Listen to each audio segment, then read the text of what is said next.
I know the truth about the disappearance of those children all those years ago. A mysterious voice rang out on the other end of the phone, instantly making Laura freeze in her tracks. Laura, a mother who had been desperately searching for the truth behind her daughter's disappearance for 27 years, had never given up even a glimmer of hope over the years. This sudden phone call shattered her peaceful yet painful life. However, a series of things that followed completely turned the situation around and gradually uncovered the secrets that had been hidden for so many years. Hey everyone, welcome to Worldly Whispers. Let's get started. The small town of Riverwood had long been haunted by a shadowy event that occurred 27 years ago. It was a day that had seared itself into the collective memory of the community. A day when an entire class of 5th graders had disappeared without a trace during a school trip. Among the heartbroken parents was Laura Calloway, whose daughter Rory had been part of that ill-fated group. On the morning of the 27th anniversary of the disappearance, Laura woke up with a heavy heart, as she did every year on this day. The sun filtered through the curtains of her small, cluttered bedroom, casting a pale light on the numerous photos of Rory that adorned the walls. Laura sat up in bed, her eyes immediately drawn to a particularly large photo of Rory smiling brightly, her eyes full of life and innocence. After a simple breakfast, Laura decided to visit her friend Helen Carter. Helen, too, had lost her daughter Sally in the same tragic event. The two women had become each other's pillars of support over the years, sharing their pain, their memories, and their unwavering hope for answers. When Laura arrived at Helen's house, she found her friend in the living room, surrounded by old photo albums. Helen looked up as Laura entered, her eyes red-rimmed from crying. "I was going through these albums, looking for some pictures of Sally," she said, her voice barely above a whisper. "I thought it might help. To remember the good times." Laura nodded sympathetically and sat down beside her. As they flipped through the pages, Laura's attention was suddenly caught by a photo she had never seen before. It was a group photo of Rory's class, taken on the day of the school trip. What made it stand out was the presence of the school principal, Lillian Brooks, in the background. Laura's brow furrowed in confusion. "Helen, do you remember if the principal went on the school trip that day?" she asked, her eyes fixed on the photo. Helen leaned in closer to look at the picture. "I'm not sure," she replied, her voice hesitant. "I thought she was supposed to stay at the school, but I can't be certain. Why do you ask?" Laura pointed to the principal in the photo. "I don't remember her being there, and I've been through so many photos and documents related to the case over the years. This is the first time I've seen her in a picture from that day." The two women stared at the photo for a long time, a sense of unease settling over them. Laura's mind was racing. If the principal had been on the trip, why had she never mentioned it? And what did it mean for the investigation into the disappearance of their children? Laura decided then and there that she needed to find out more. She knew that the principal had retired a few years ago, but she still lived in the area. After saying goodbye to Helen, Laura got into her car and drove towards the principal's house.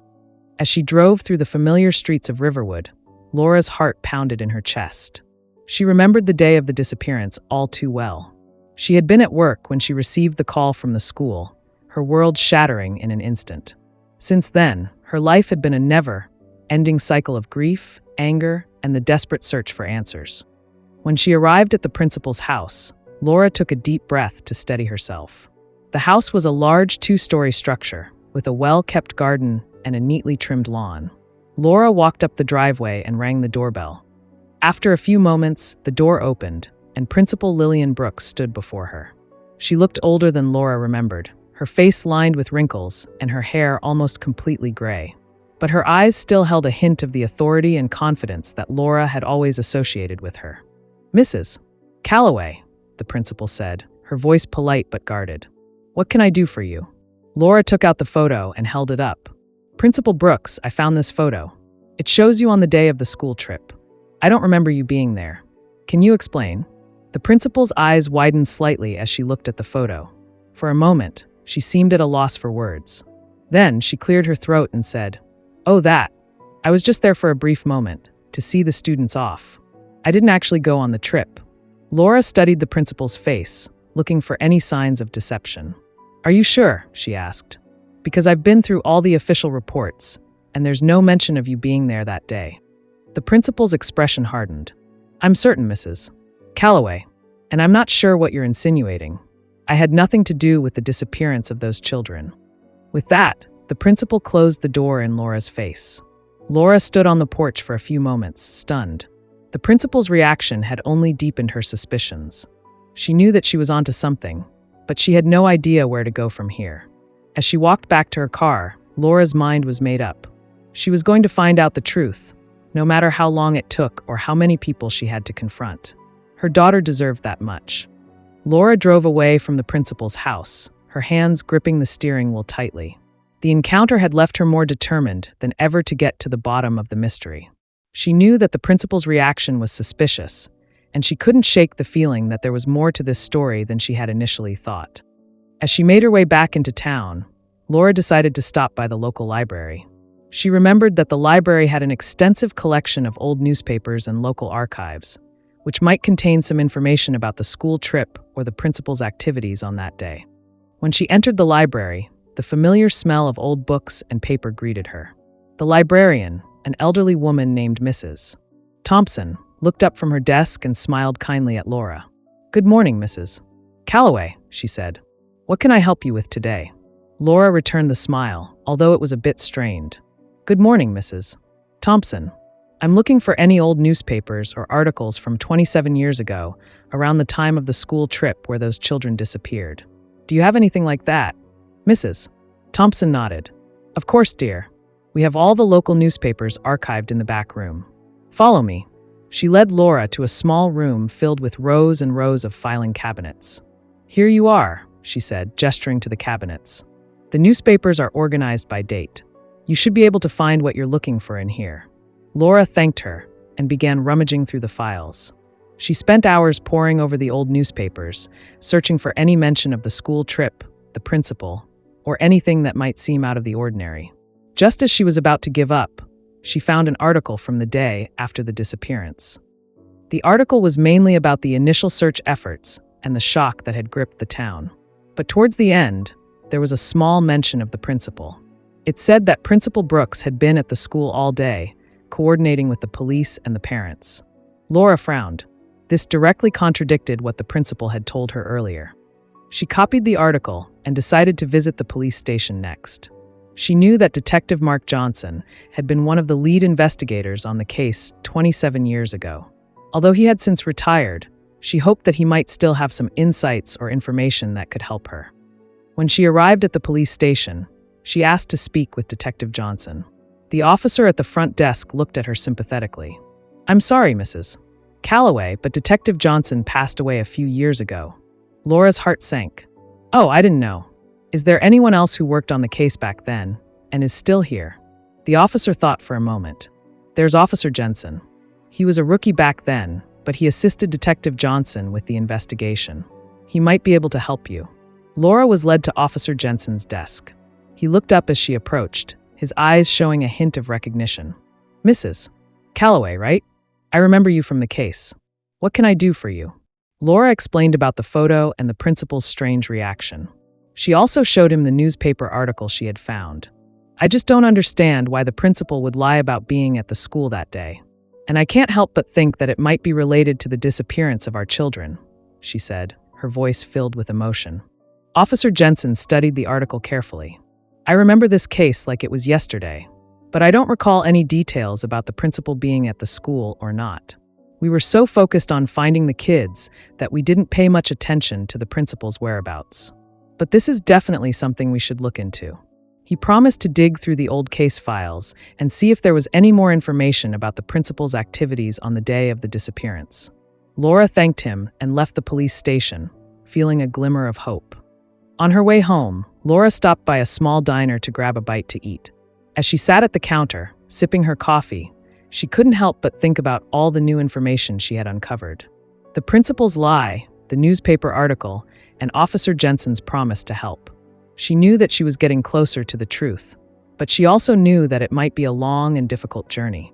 Just as she was about to leave, she overheard two women at the next table talking.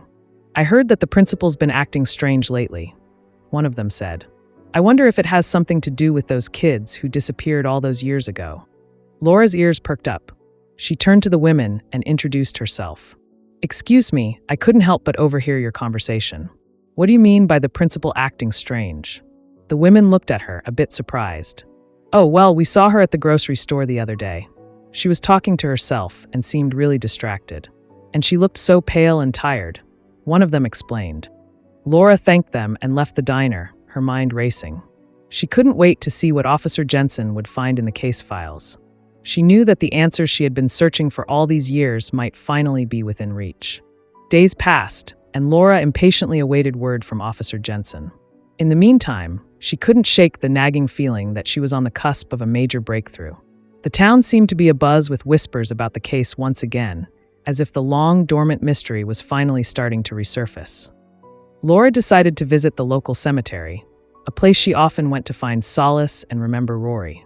As she walked along the neatly trimmed paths between rows of gravestones, she noticed a young woman standing in front of a particular grave. The woman had long, dark hair and a forlorn expression on her face. Something about the woman caught Laura's attention.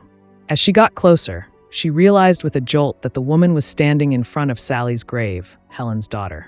Laura's heart ached at the sight, and she couldn't help but approach the woman. "Hello," Laura said softly, not wanting to startle her. "I'm Laura Calloway. Sally was my daughter's friend. I come here often to remember them." The woman turned around, and Laura saw that her eyes were red, rimmed from crying. I'm Audrey," she stammered. "I knew Sally too. We were in the same class." Laura's eyes widened in surprise. She had never met anyone from that fateful class before, aside from the parents. "Oh, I had no idea. It's so nice to meet someone who knew them. How have you been all these years?" Audrey looked away, a pained expression crossing her face. "It's been difficult," she said, her voice barely above a whisper. "I've been living a quiet life, trying to forget." Laura sensed that there was more to Audrey's story. "I know it's hard. I've been trying to find out what really happened to our children. I recently discovered some strange things about the principal.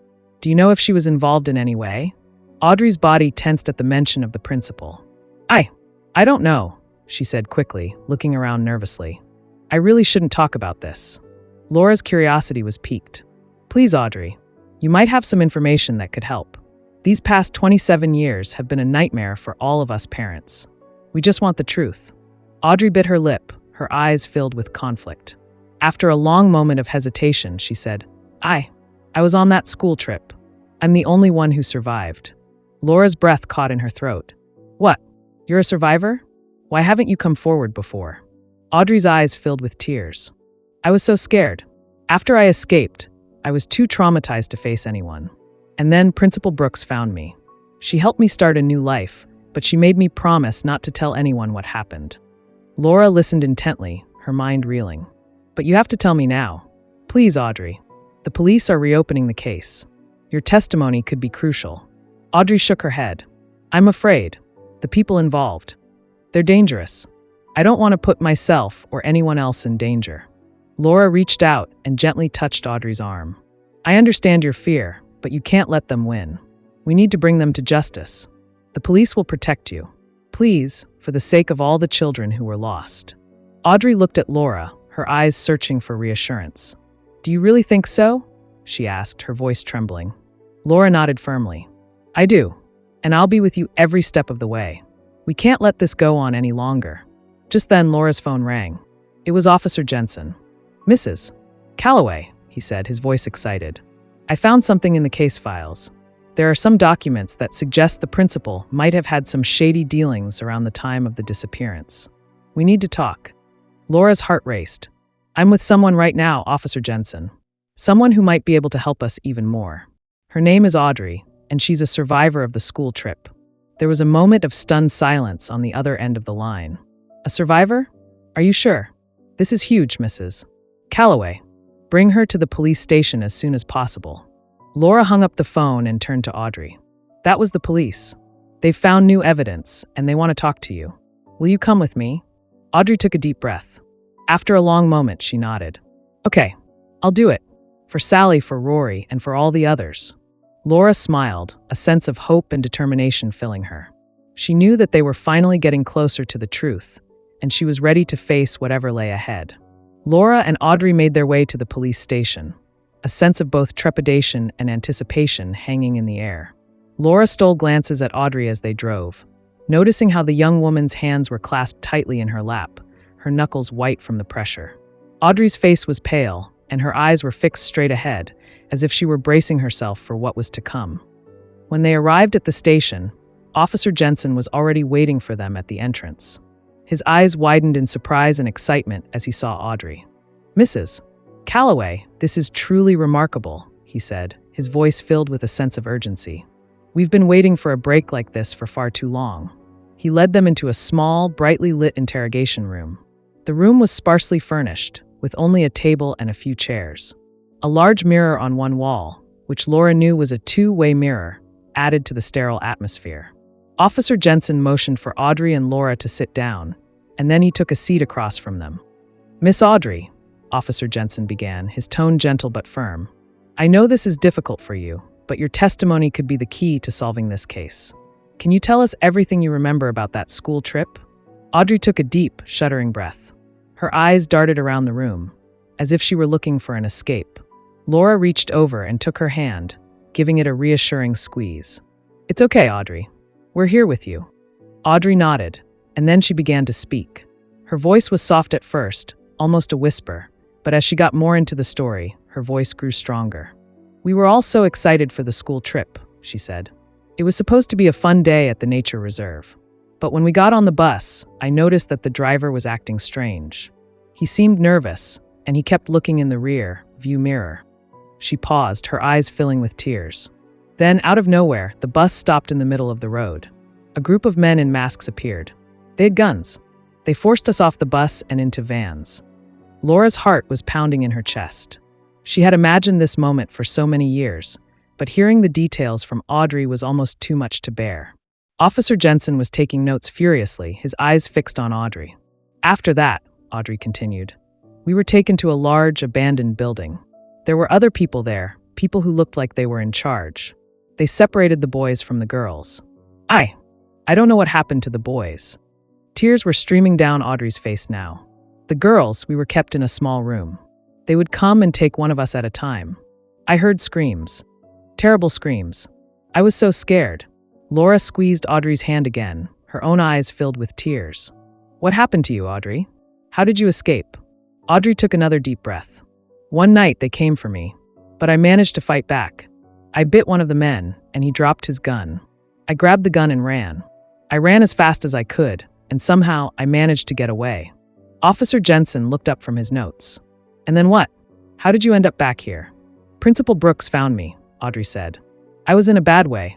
I was starving, and I had no money. She took me in. She gave me a place to stay and helped me get back on my feet. But she made me promise not to tell anyone what happened. She said it would be too dangerous."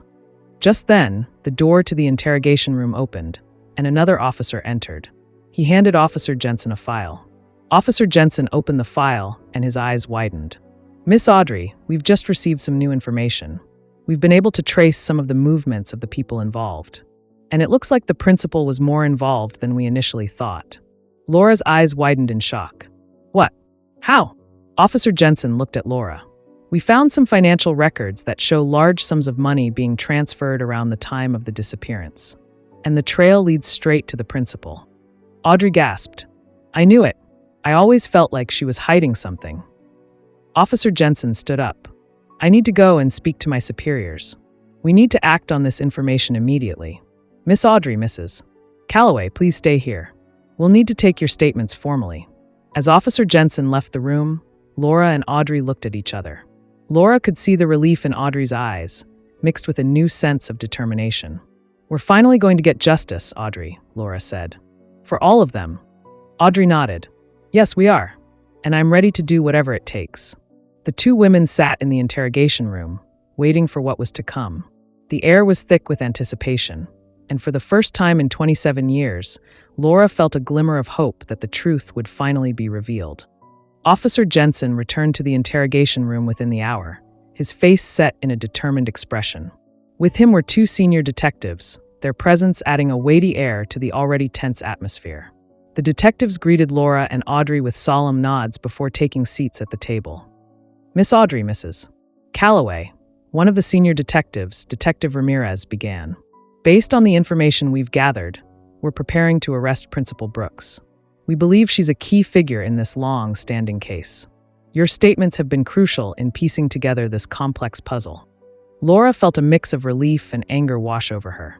Relief that the truth was finally coming to light, and anger at the thought of the principal's possible involvement in the disappearance of her daughter and so many other children.